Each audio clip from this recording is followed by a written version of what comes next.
Madame la Présidente, professeur de l'Altiasi, chers collègues, honorable assistance. Toujours dans le cadre des infections du système nerveux central, je me permets de vous présenter les encéphalites virales aiguës. Donc déjà, par ce titre, encéphalite virale aiguë, je ne parlerai pas des encéphalites infectieuses non virales. Et aussi, je ne parlerai pas des encéphalites avec infection virale persistante, comme les panencéphalites sclérosantes, de la rougeole, de la rubéole, etc., et les maladies à prion. Donc, qu'est-ce que ça veut dire le mot encéphalite? L'encéphalite, c'est un processus aigu, diffus et inflammatoire du cerveau, associé bien sûr à des signes de dysfonction cérébrale. Les encéphalites virales aiguës sont des infections bien sûr non suppurées du parenchyme cérébral. On peut les partager en deux grands types, si on peut. Les encéphalites virales primitives, c'est-à-dire sont les encéphalites qui sont secondaires à une réplication intracérébrale, intraneuronale du virus. Et le chef de file dans ce cadre, c'est le virus herpès, c'est l'encéphalite herpétique, donc c'est qui doit être la plus incriminée, on verra ça, détail.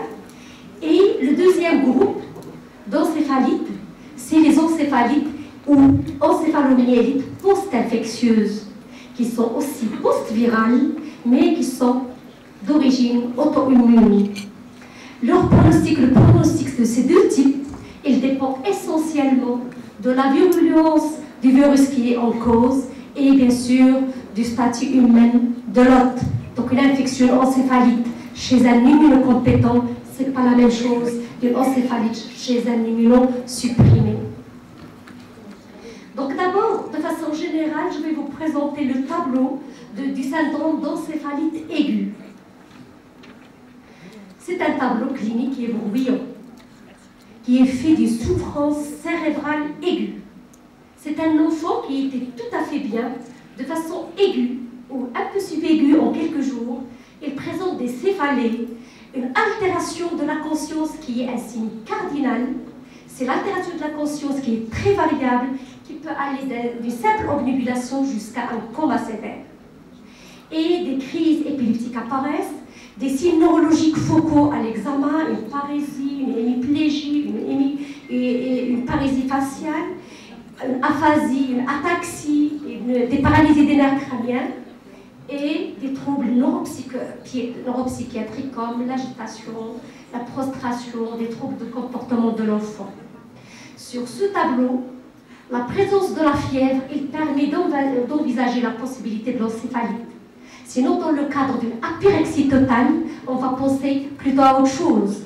Mais dans le cadre d'une souffrance cérébrale aiguë avec une fièvre, il faut penser à l'encéphalite.